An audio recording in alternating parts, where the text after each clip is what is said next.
नमो ओम विष्णुपादाय कृष्ण प्रेष्ठाय भूतले श्रीमते भक्ति वेदांत स्वामिनिति नामिने हरे कृष्ण कृष्ण कृष्ण हरे हरे हरे रामो राम रामो हरे हरे।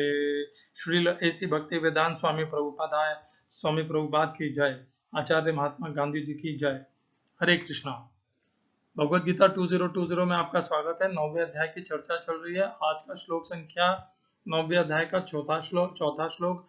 यहाँ से इस श्लोक से भगवान 9वें अध्याय का जो उनका विशेष ज्ञान है, जो राज विद्या है, राजगुह्य है, पवित्रम है, उत्तमम है, प्रत्यक्षावगमम धर्मम है, ज्ञानम विज्ञान सहितम है, अशुभ से मुक्त करने वाला है, उसको कहना प्रारंभ करेंगे, बताना प्रारंभ करेंगे। और कल हमने चर्चा की थी भगवान ने कहा था जो भी उनमें श्रद्धा नहीं रखते, उनके द्वारा बताए हुए इस धर्म में श्रद्धा नहीं रखते और उस मार्ग का अनुसरण नहीं करते, वे भगवान को प्राप्त नहीं होते और वे जन्म मृत्यु के चक्र में लगे रहते हैं। अश्रद्धाना पुरुषाः धर्मस्यास्य परन्तप अप्राप्यमां निवर्तन्ते मृत्यु संसार वर्त्मनि। तो आप याद कीजिए, 2 दिन पहले चर्चा में 9वें अध्याय के दूसरे श्लोक की चर्चा में मैंने विद ओशो का जिक्र किया था। ओशो विद्वान, अत्यधिक विद्वान, परम विद्वान भी कह सकते हो आप उन्हें, परंतु भगवान ने क्या कहा कि विद्वत्ता होना उनको प्राप्त करने के लिए विद्वता होना ही पर्याप्त नहीं है। भगवान ने कहा अश्रद्ध धाना पुरुषा धर्म से परम तप। भगवान में श्रद्धा होना, उनके बताए हुए मार्ग में श्रद्धा होना, ये सबसे ज्यादा परम आवश्यक है भगवान श्री कृष्ण को या निर्गुण निराकार को प्राप्त करने के लिए। और जब तक हम उसे प्राप्त नहीं करेंगे तब तक जन्म मृत्यु में बारंबार आते रहना पड़ेगा। तो आचार्य गुरु संस्था कितने भी विद्वान हो जाए, 100 200 1000 वर्ष पुराने भी हो जाए, यदि वे भगवत गीता, भागवतम या भगवान श्री कृष्ण या निर्गुण निराकार परब्रह्म से विमुख हैं, उनके अधीन होकर के नहीं कहते हैं, उनके प्रति श्रद्धा का भाव रखते हुए नहीं कहते हैं, उनके द्वारा बताए गए भगवत गीता में जो भी आचरण है, धर्म है, उसका शत शत अनुसरण नहीं करते, तब तक ना तो वो गुरु आचार्य संस्था मुक्त हो पाएंगे जन्म मृत्यु के चक्र से, और ना ही उनके शिष्य मुक्त हो पाएंगे।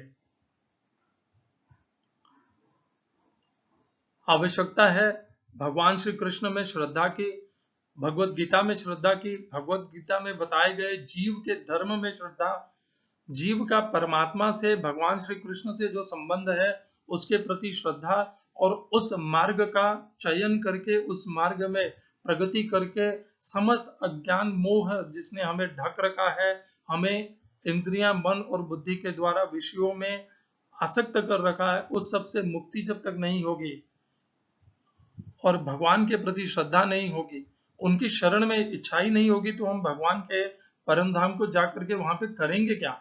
भगवान से वहां भी द्वेष करते रहेंगे।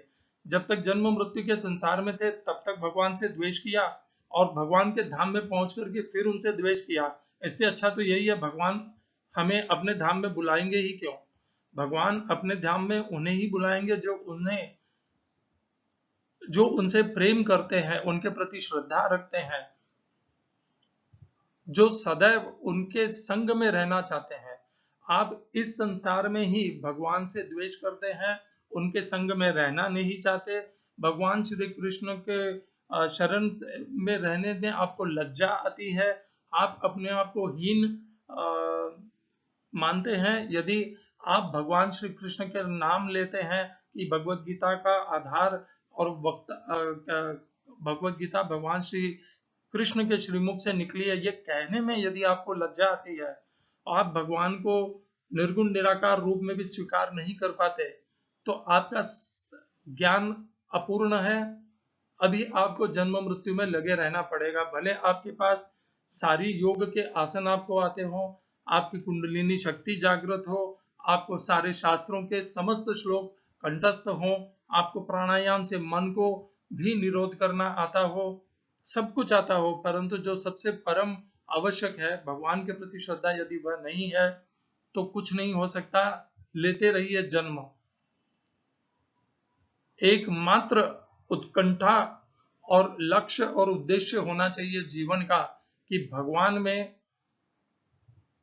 हमें अपने आप को भगवान के धाम और भगवान से जोड़ना है। तस्मात् सर्वेषु कालेषु माम अनुस्मर युद्ध च मय्यर्पित मनोबुद्धि मामे वैश्यस्य संशयम। तभी हम भगवान को प्राप्त हो पाएंगे।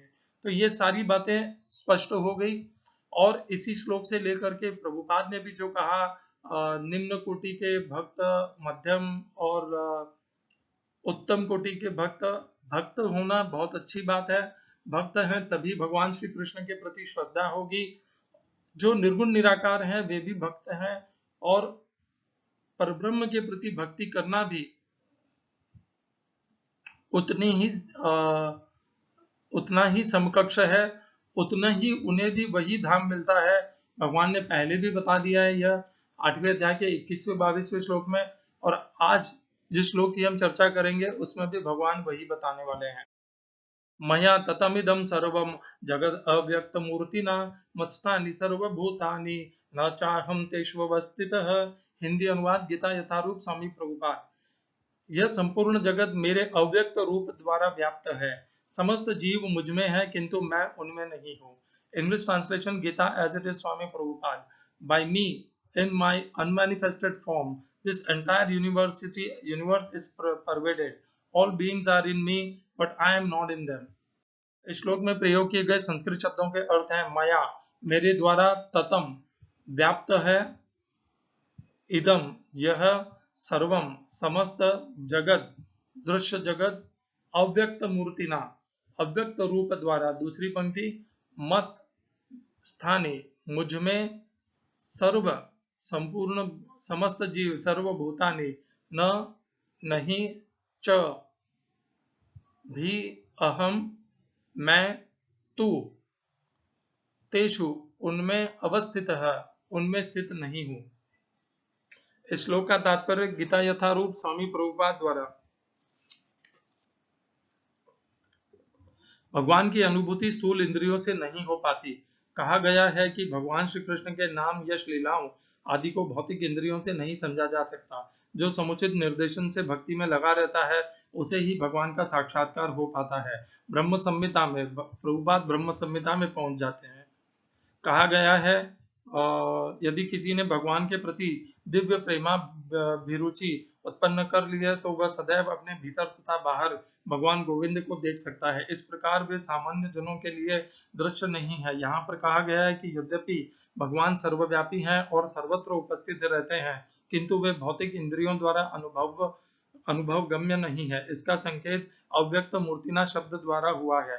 भले ही हम उन्हें न देख सकें, किंतु वास्तविकता तो यह है कि उन्हीं पर सब कुछ आश्रित है। जैसा कि 7वें अध्याय में बताया जा चुका है कि संपूर्ण दृश्य जगत उनकी दो विभिन्न शक्तियों, परा या आध्यात्मिक शक्ति तथा अपरा या भौतिक शक्ति का संयोग मात्र है। जिस प्रकार सूर्य प्रकाश संपूर्ण ब्रह्मांड में फैला रहता है, उसी प्रकार भगवान की शक्ति संपूर्ण सृष्टि में फैली है और सारी वस्तुएं उसी शक्ति पर टिकी हैं। फिर भी किसी को इस निष्कर्ष पर नहीं पहुंचना चाहिए कि सर्वत्र फैले रहने के कारण भगवान ने अपनी व्यक्तिगत सत्ता खो दी है।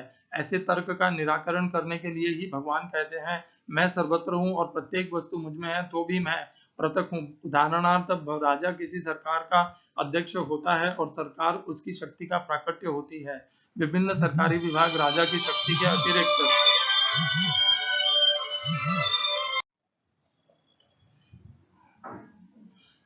ऐसे तर्क का निराकरण करने के लिए भगवान कहते हैं, मैं सर्वत्र हूँ और प्रत्येक वस्तु मुझ में है, तो भी मैं पृथक हूँ। उदाहरणार्थ, राजा किसी सरकार का अध्यक्ष होता है और सरकार उसकी शक्ति का प्राकट्य होती है। क्षमा करिएगा, बार बार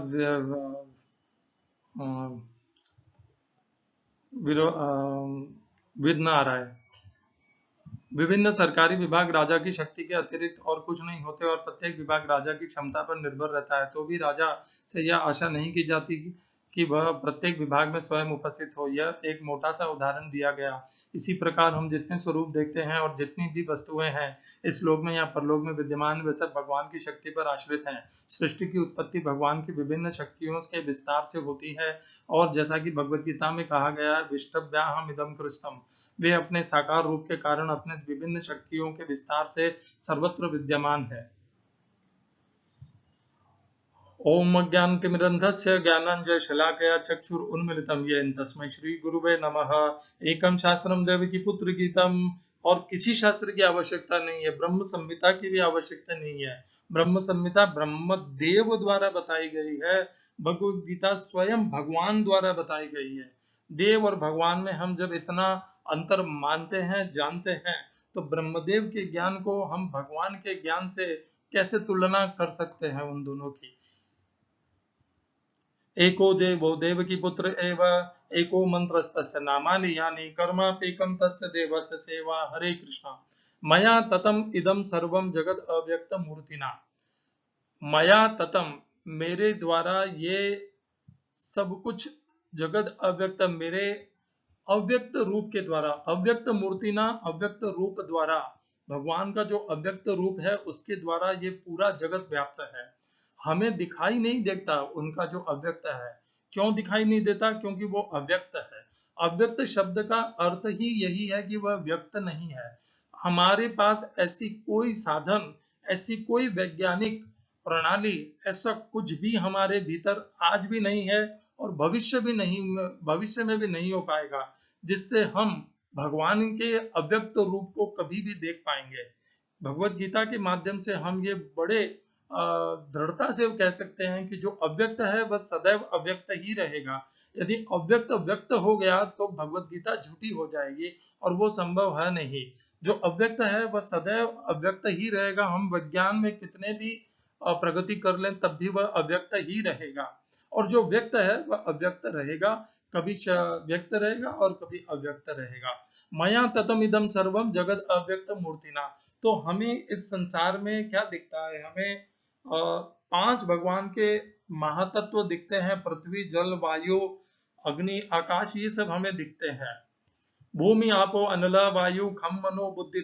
खम, मन और बुद्धि हमें दिखते नहीं है, परंतु हम उनकी उपस्थिति अपने अनुभव के द्वारा जानते हैं कि मन बुद्धि होते हैं, क्योंकि वही हमें विवश करते हैं। हम जानते हैं कि मन हमें कैसे विवश करता है। हम यह भी जानते हैं कि बुद्धि हमें कैसे निर्णय पे कभी कभी पहुंचने नहीं देती है और गलत निर्णय पे भी पहुंचा देती है। खम, मनो, बुद्धि रेव च अहंकार मिति यम्य। और अहंकार तो हम जानते ही हैं, क्योंकि उसी के द्वारा तो हम सारे मोह और अज्ञान में लिप्त हैं।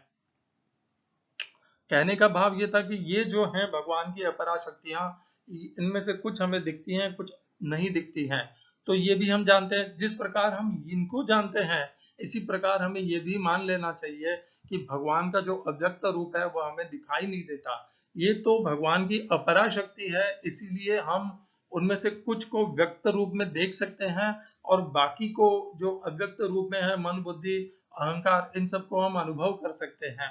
और अव्यक्त रूप से भगवान जो उपस्थित हैं, हम उन्हें सीधे सीधे ना तो अनुभव कर सकते हैं और ना देख सकते हैं, परंतु भगवत गीता में जब भगवान कहते हैं तो हमें ये मान लेना चाहिए कि अव्यक्त रूप में भगवान सर्वत्र उपस्थित हैं। और ये भगवान एक बार केवल 9वें अध्याय के 4थे श्लोक में ही नहीं, भगवत गीता में बारंबार भगवान ये बात कहने वाले हैं। मत्स्थानि सर्वभूतानि न चाहम तेष्वस्थितः। मत्स्थानि सर्वभूतानि न चाहम तेष्वस्थितः। बहुत ही गंभीर बात भगवान ने कह दी। बहुत कम लोग इस बात को समझ पाएंगे, परंतु भगवान ने अपने विषय में अपना योग शक्ति का प्रभाव यहाँ पर बताया है। मत्स्थानि सर्वभूतानि, भगवान कहते हैं मेरे भीतर सारे भूत हैं, मुझ में हैं सारे भूत, परंतु मैं उनमें नहीं हूं। इससे बहुत सारे भाव भगवान के पता चलते हैं। पहले, सारे भूत प्राणी भगवान के भीतर हैं। मत्स्थानि सर्वभूतानि, इसका अर्थ यह होता है कि भगवान समस्त इस दृश्य जगत से भी बड़े हैं, और ये सारा दृश्य जगत उनके भीतर समा जाए तो भी भगवान उससे परे भी हैं, ये उससे स्पष्ट होता है। फिर भगवान कहते हैं न चाहम तिष्वस्थितः, परंतु मैं उनमें नहीं हूं। कहने का भाव ये है कि जो दृश्य जगत है वह तो भगवान का केवल एक ऐसा अनित्य, विनाशी, परिवर्तनशील जगत है, एक भाग है, एक हिस्सा है। उसके अतिरिक्त भगवान का नित्य, सनातन, अविनाशी, परम धाम भी है और लोक भी है और रूप भी है जो इनसे परे है। तो जो अविनाशी है, सनातन है और नित्य है, वह विनाशी, अनित्य, परिवर्तनशील में कैसे समा सकता है? तो भगवान इससे दूसरी बात ये बताना चाह रहे हैं कि मैं जो हूं इस विनाशी, अनित्य, परिवर्तनशील से भी ज्यादा उत्तम हूं और ये मेरा भाव है अविनाशी, नित्य, सनातन, अपरिवर्तन। दो बातें भगवान ने बता दी। तीसरी बात और क्या पता चलती है उससे? ये भी पता चलती है कि भगवान, जैसे हमारे मैथमेटिक्स में क्या होता है, 1 - 1 = 0, परंतु भगवान के पास ऐसी अद्भुत शक्ति है, योग शक्ति है कि उनके भीतर यदि ये सारा दृश्य जगत भी हो तो भी, और उनसे वो सारा जगत बाहर भी निकल जाता है, उनके भीतर भी हो, उन्हीं के द्वारा उत्पन्न भी होता है, तो भी भगवान की शक्तियां, विभूतियां, योग शक्ति रंच मात्र भी कम नहीं होती। वहां पर ये नहीं है कि भगवान के पास मान लीजिए शक्ति थी 100%, दृश्य जगत बनाने में भगवान की शक्ति खर्च हो गई 1%, तो अब भगवान के पास 99% बच गई। ऐसा नहीं है। वहां भगवान की वह शक्तियां अनित्य हैं, अपरिवर्तनशील है। यही भगवान इसमें बताना चाह रहे हैं कि जो अनित्य और अपरिवर्तनशील है वो तो पहले भी 100 था, आगे भी अपरिवर्तनशील होकर के 100 ही रहेगा। उसमें से आप कितना भी निकाल लोगे तो भी वो 100 ही रहेगा। एक दृश्य जगत नहीं, ऐसे सैकड़ों, लाखों, करोड़ों दृश्य जगत भी निकल जाएंगे तो वो भी वह 100 का 100 ही रहेगा। यही तो बात है अविनाशी, नित्य, अपरिवर्तनशील होने का। यही तो प्रमाण है अपरिवर्तनशील का, यही तो भाव है अपरिवर्तनशील का। यदि वह 100 से 99 हो जाता है तब तो वो परिवर्तनशील हो जाता है। तो भगवान की जो शक्तियां हैं, विभूतियां हैं, योग शक्ति है, वो रंच मात्र भी कभी कम नहीं होती। यही उनका नित्य स्वभाव है, यही उनकी नित्य शक्तियां हैं, कभी कम नहीं होती, कितना भी उनमें से कम हो जाए तो। सोचिए कितनी उनकी दिव्यता है भगवान की। हम उनके सामने जीवन भर नतमस्तक रहे तो भी कम है। हम हैं ही क्या? हमारे चहु तरह और अव्यक्त रूप में भगवान विद्यमान है। हमारी बुद्धि, जिसको हम इतना कहते हैं मैं सब कुछ जानता हूँ, हर व्यक्ति ये सोचता है कि मुझसे ज्यादा बुद्धिमान को और कोई नहीं है। अरे कैसे बुद्धिमान है हम? हमारे चारों तरफ जो भगवान है अव्यक्त रूप में, उन्हें तो हम आज तक जान नहीं पाए, उनसे आज तक हमारा तदात्म्य नहीं हो पाया, आज तक हम उनके योग के साथ में जीना सीख नहीं सके।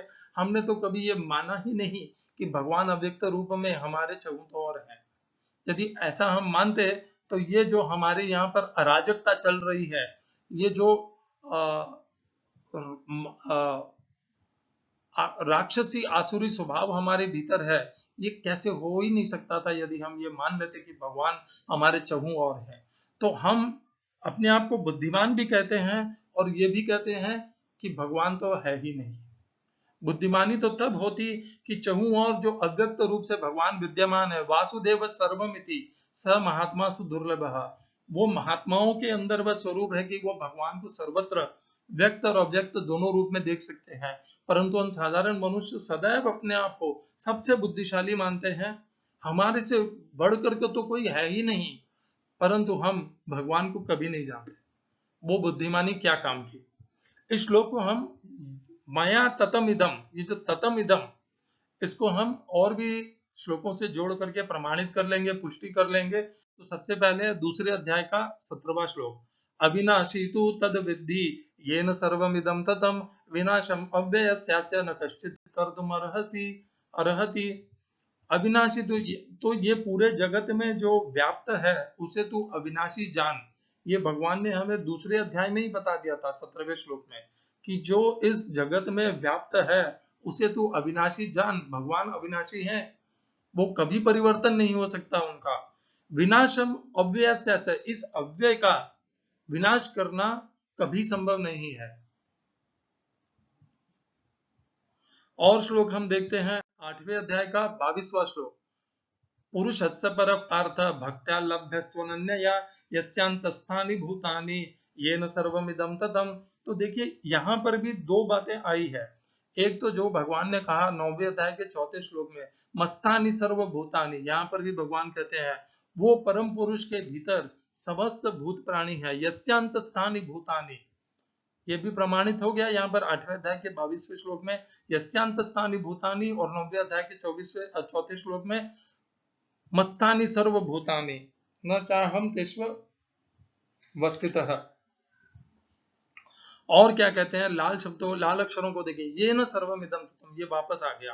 तो जो परम पुरुष है वह इस जगत में व्याप्त है चहु और अव्यक्त रूप से। तो परम पुरुष जो है वही अव्यक्त भी है, वही व्यक्त भी है। यह यहाँ पर फिर से पुष्टि हो जाती है। भगवान कहते हैं मया ततम इदम, भगवान कहते हैं मया ततम इदम जगत अव्यक्त मूर्तिना, मेरे अव्यक्त रूप से ये पूरा संसार व्याप्त है। अर्थात भगवान कभी भी निर्गुण भी हो सकते हैं, कभी सगुण भी हो सकते हैं, और भगवान एक ही साथ में साकार, सगुण और निर्गुण निराकार दोनों ही हो सकते हैं। इस श्लोक 9वें अध्याय के 4थे श्लोक से यह पुष्टि हो जाती है, प्रमाणित हो जाता है।